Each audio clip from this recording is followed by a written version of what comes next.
It's a great pleasure to be part of your special activity today through this platform. On behalf of our WCF Director, Reverend Amor Adela, our churches in the prairies composed of Alberta, Saskatchewan, Manitoba, and my family, I congratulate you all happy and blessed anniversary JIL Sherwood Park. Your theme, Arise and Build, Go Beyond Borders, based on Deuteronomy chapter 1, verses 8 to 11, is a prophetic declaration of multiplication and expansion. As the Old Testament people experienced God's promise that they proliferated and became productive, so do my prayer for you today. With your anointed guest speaker, Pastor George De La Rosa of our church pastor in Winnipeg, and concurrently our Manitoba provincial pastor, may your celebration be exceedingly blessed.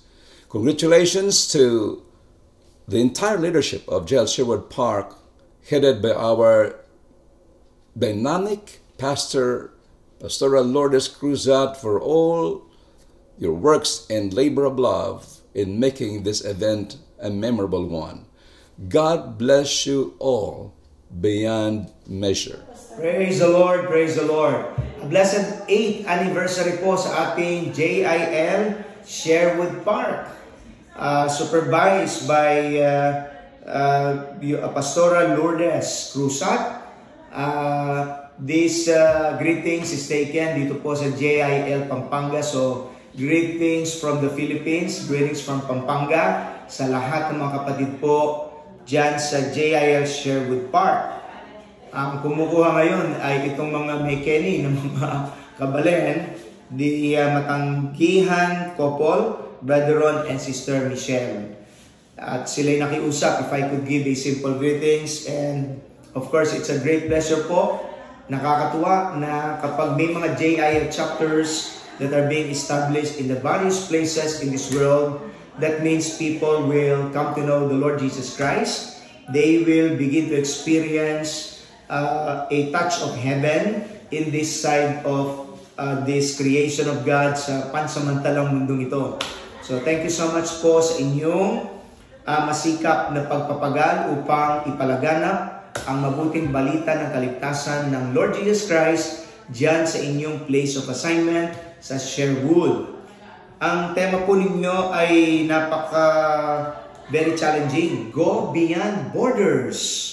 It's very biblical na ang gospel ay huwag lang pong manatili sa atin, bagkus marami ang mahatiran natin, mabigyan ng pagkakataon na makarinig ng good news of God's love and salvation.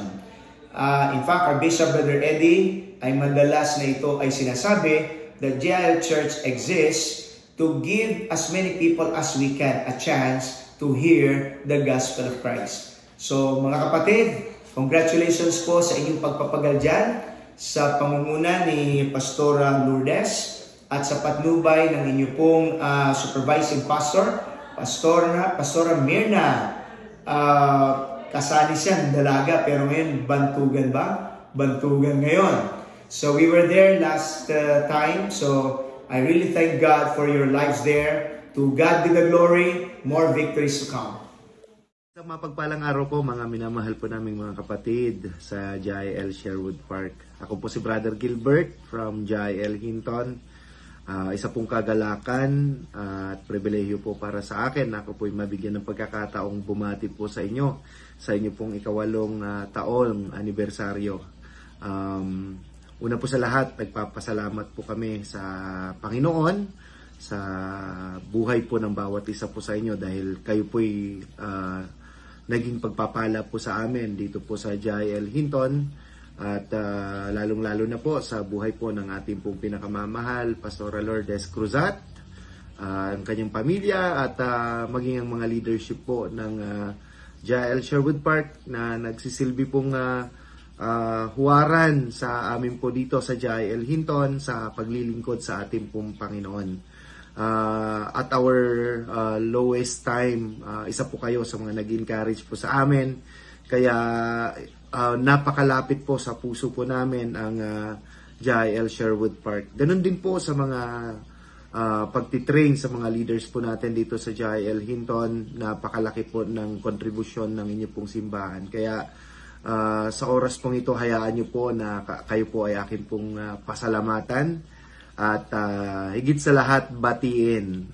Napaka-timely po ng inyo pong tema, Go Beyond Borders. At isa po kami sa naging saksi kung paano kumilos at gamitin kayo ng Panginoon, hindi lang sa Sherwood Park, kundi sa marami pang lugar dito po sa Alberta at sa Canada. Once again, to the leadership of JIL Sherwood Park, taos-pusong pagbati po sa inyong lahat. Pagpalain po kayo ng ating Panginoon. We love you all. God bless. Isa pong mapagpala and victorious po ng 8th-year anniversary, JIL Church Sherwood Park. And to the leadership, and of course to our very own Pastor Lourdes Cosat, congratulations. Truly po that you are big blessings to many. And JIL Church Fort Saskatchewan is one of the fruit of your labor in the Lord. It's a privilege po na kami po ay maging parte ng inyong pong apostolic church.